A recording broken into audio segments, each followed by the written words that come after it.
ഈ ക്വസ്റ്റ്യൻ നോക്കാം. A U tube contains water and methylated spirit separated by mercury. The mercury columns in two arms are in level with 10 cm of water in one arm and 12.5 cm of spirit in the other arm. What is the specific gravity of the spirit? Specific gravity എന്താണെന്ന് ഞാൻ കുറച്ച് കഴിഞ്ഞിട്ട് പറഞ്ഞുതരാം. ആദ്യം നമുക്ക് question മനസ്സിലാക്കിയെടുക്കുക. നമുക്ക് figure ഒന്ന് വരച്ച് നോക്കാം. ഇങ്ങനെയാണ് ഫിഗർ വരുന്നത്. ഒരു യു ഷേപ്പിലുള്ള ഒരു ട്യൂബ് ഉണ്ട്.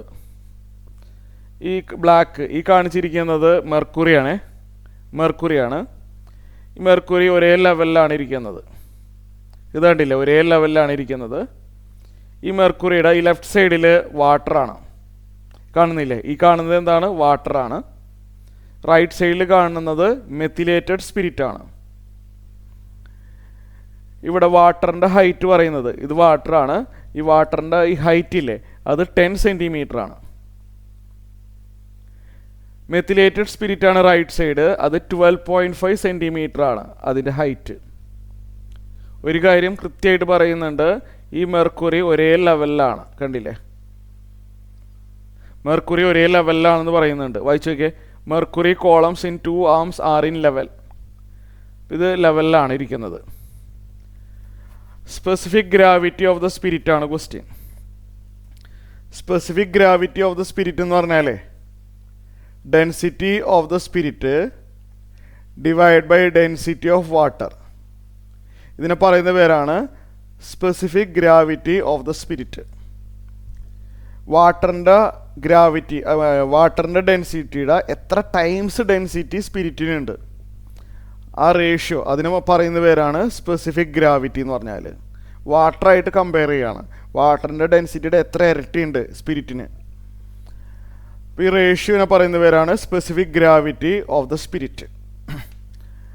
അപ്പോൾ ഇതാണ് കാണേണ്ടത്, ഒരേ ലെവലിലാണ് അല്ലേ. അപ്പോൾ ഇവിടെ ശ്രദ്ധിച്ചിരിക്കുക, ഇവിടെ ലെഫ്റ്റ് സൈഡിൽ ഇവിടെ വരുന്ന പ്രഷർ എത്രയാണോ അതേ പ്രഷർ തന്നെയാണ് ഇവിടെയും വരേണ്ടത്. ഒരേ ലെവലിൽ എടുത്തിരിക്കുകയാണ്. ഈ ലൈൻ ഞാൻ മെർക്കുറി നിയറസ്റ്റ് ദ ബൗണ്ടറി ആണ് കേട്ടോ. ഈ വരച്ചിരിക്കുന്ന horizontal line nearest the boundary ആണ്. പക്ഷെ പാസിങ് ത്രൂ ദ മെർക്കുറി കൂടി പാസ് ചെയ്യുന്ന രീതിയിൽ ഞാനൊരു ഹൊറിസോണ്ടൽ ലൈൻ വരച്ചു. ഈ horizontal line nearest the boundary ആണ്. അപ്പോൾ നമ്മൾ പഠിച്ചു, ഇവിടെയുള്ള പ്രഷർ തന്നെയാണ് ഇവിടെയുള്ള പ്രഷർ. ഇവിടെയുള്ള മോളിൽ നിന്ന് വരുന്ന പ്രഷർ അല്ലേ, ഈ ലെഫ്റ്റ് സൈഡിൽ മോളിൽ നിന്ന് വരുന്ന പ്രഷർ എത്രയാണോ അത് തന്നെയാണ് റൈറ്റ് സൈഡിൽ ഇവിടുത്തെ മോളിൽ നിന്ന് വരുന്ന പ്രഷർ. അതാണ് ഉദ്ദേശിച്ചത്. ലെഫ്റ്റ് സൈഡ് പ്രഷർ എന്ന് പറഞ്ഞാൽ ലെഫ്റ്റ് സൈഡിലുള്ള ഇവിടെയുള്ള പ്രഷർ എന്ന് പറഞ്ഞാൽ ഇവിടെ ലെഫ്റ്റ് ആമിൽ ഈ വെയിറ്റ് കാരണം ഉണ്ടാവുന്ന pressure. That is same as ഇവിടെ ഈ വെയിറ്റ് കാരണം ഉണ്ടാവുന്ന പ്രഷർ. ഇത് രണ്ടും സെയിം ആയിരിക്കും. ഒരേ ലെവല് മെർക്കുറി കൂടി പാസ് ചെയ്യുന്ന ഒരു ലൈനാണ് വരച്ചിരിക്കുന്നത് നിയറസ്റ്റ് ടു ദ ബൗണ്ടറി. ഇവിടുത്തെ പ്രഷറും സെയിം ആണ്. ഈ പോയിന്റിന് എ എന്ന് പേര് കൊടുക്കുക, ഈ പോയിന്റിന് നമുക്ക് ബി എന്ന് പേര് കൊടുക്കുക. എയിലുള്ള പ്രഷറും ബിയിലുള്ള പ്രഷറും സെയിം ആണ്. എയിലുള്ള പ്രഷർ എന്ന് പറഞ്ഞു കഴിഞ്ഞാൽ ഇവിടെ അറ്റ്മോസ്ഫറിക് പ്രഷർ താഴത്തോട്ടുണ്ടല്ലേ. എയിലുള്ള പ്രഷർ എന്ന് പറഞ്ഞു കഴിഞ്ഞാൽ PA = PB ആണ്. PA എന്ന് പറഞ്ഞു കഴിഞ്ഞാൽ atmospheric pressure plus ρGH. Raw എന്ന് പറഞ്ഞാൽ ഡെൻസിറ്റി ഓഫ് വാട്ടറാണ്. HW എന്ന് പറഞ്ഞാൽ ഹൈറ്റ് ഓഫ് ദ വാട്ടറാണ്. ഇതാണ് എയിൽ വരുന്ന പ്രഷർ. ബിയിൽ വരുന്ന പ്രഷർ എത്രയാണ് നമ്മൾ പഠിച്ചിട്ടുണ്ടല്ലോ. എയിൽ വരുന്ന total pressure PA + ρGH.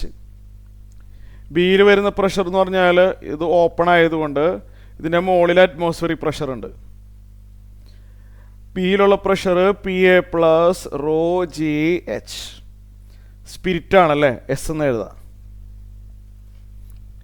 ബിയിലുള്ള pressure എന്ന് പറഞ്ഞു കഴിഞ്ഞാൽ ഇവിടെ ഒരു അറ്റ്മോസ്ഫിയറിൻ്റെ പ്രഷർ കൂടാതെ ഇതിൻ്റെ വെയിറ്റും കൂടിയും ബിയിൽ വരുന്നുണ്ട്.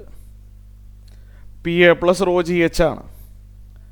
റോ എന്ന് പറഞ്ഞു കഴിഞ്ഞാൽ ഇവിടെ സ്പിരിറ്റ് ആയതുകൊണ്ട് ρS × G × HS. HS എന്ന് പറഞ്ഞു കഴിഞ്ഞാൽ ഹൈറ്റ് ഓഫ് ദ സ്പിരിറ്റ്. നമ്മൾ ഈ ഫോർമുല പഠിച്ചതാണ്. രണ്ട് സൈഡിലും PA വെട്ടിക്കളയാം. നമുക്ക് PS/PW ആണ് വേണ്ടതല്ലേ. ഞാനിതൊന്ന് തിരിച്ചെഴുതിക്കോട്ടെ. PS അല്ല, റോയസ് JHS ഒന്ന് തിരിച്ചെഴുതിക്കോട്ടെ. Equal to ρW/JHW. ഇതൊന്ന് തിരിച്ചെഴുതി. ρS/ρW ആണ് ക്വസ്റ്റ്യൻ. ρS/ρW എന്ന് പറഞ്ഞു കഴിഞ്ഞാൽ സ്പിരിറ്റിൻ്റെ ഡെൻസിറ്റി ബൈ വാട്ടറിൻ്റെ ഡെൻസിറ്റി. ρS/ρW എന്ന് പറഞ്ഞാൽ ഈ ജിയും വേണമെങ്കിൽ നമുക്ക് രണ്ട് സൈഡിൽ വെട്ടിക്കളയാം അല്ലേ. ജിയും രണ്ട് സൈഡിൽ വെട്ടിക്കളഞ്ഞു. ρS/ρW എന്ന് പറഞ്ഞാൽ HW/HS വരും. HW/HS. HW എന്ന് പറഞ്ഞു കഴിഞ്ഞാൽ വാട്ടറിൻ്റെ ലെവൽ അല്ലേ, അത് 10 അല്ലേ. വാട്ടറിൻ്റെ ലെവൽ എത്രയാണ്? 10 ആണ്, സെൻറ്റിമീറ്റർ. HS എന്ന് പറഞ്ഞാൽ സ്പിരിറ്റിൻ്റെ ഹൈറ്റ്, അത് 12.5 സെൻറ്റിമീറ്റർ. മീറ്ററിലോട്ട് കൺവേർട്ട് ചെയ്യേണ്ട ആവശ്യമില്ല, കാരണം ഒരേ യൂണിറ്റ് സെൻറ്റിമീറ്റർ വെട്ടിപ്പോവും. 10/12.5 വരും. അത് ചെയ്തു വരുമ്പോൾ കാൽക്കുലേഷൻ ഞാനിവിടെ പറയുന്നില്ല. 0.8. അപ്പോൾ specific gravity of the spirit is 0.8.